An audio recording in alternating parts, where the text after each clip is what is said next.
one in Israel is talking about making concessions to the Palestinian Authority for a wide variety of reasons, including the fact that Mahmoud Abbas's Fatah continues to pay actual families of terrorists who kill Jews. Sure, the Martyr Fund, yeah, right, and which is from the moderate West Bank, right? Exactly. Yeah. That's that. So yeah, again, like the taste in Israel for this is even the people who are the Chilonim, right? Those are the most secular people in Israel, which was, by the way, the place that was attacked on October 7th. I mean, what people should understand is that October 7th was not an attack against settlements in the West Bank. It was an attack on peace villages that were essentially disarmed. And many of these people who were killed were peace activists who were literally trying to work with people in Gaza to get them jobs. I mean, it's just, it's mind-boggling.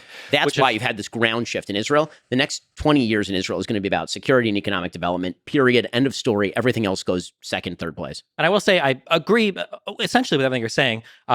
Not to loop back on another topic, but this is one of the reasons then why I was so critical. I don't want to say critical, but like kind of nonchalant about the Abraham Accords, because they didn't address anything with the Palestinians whatsoever. They brought in countries that weren't super relevant to the conflict. They didn't bring in Qatar, which is where a lot of the money and support for the Gaza Strip comes from. They didn't involve Iran at all. They involved bilateral. No, but it totally changed the mentality. And this is why what I'm seeing right now, this is why, listen, I think that Biden has done better than I certainly expected him to do in terms of support for Israel. Like Obama was way less supportive of Israel than Biden by every metric.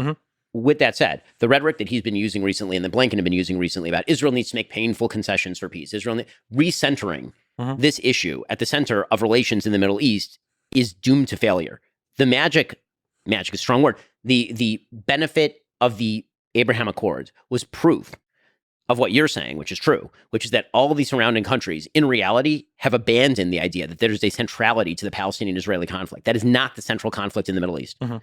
And by the way, one of the reasons it's not the central conflict in the Middle East is because actually, ironically, because of the rise of Iran, right? It's Sunni states that are largely signing up with Israel because they're realizing they need some sort of counterweight to a burgeoning nuclear power in Iran.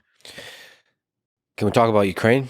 Sure. Do you have a disagreement with you with what Destiny said? My main problem with Biden's policy with regard to Ukraine is that he outsourced the end goal of the war to Zelensky early on. Now, that might make sense if that goal were something that he was willing to fund to the point of achievement, or if Zelensky could have achieved it on his own.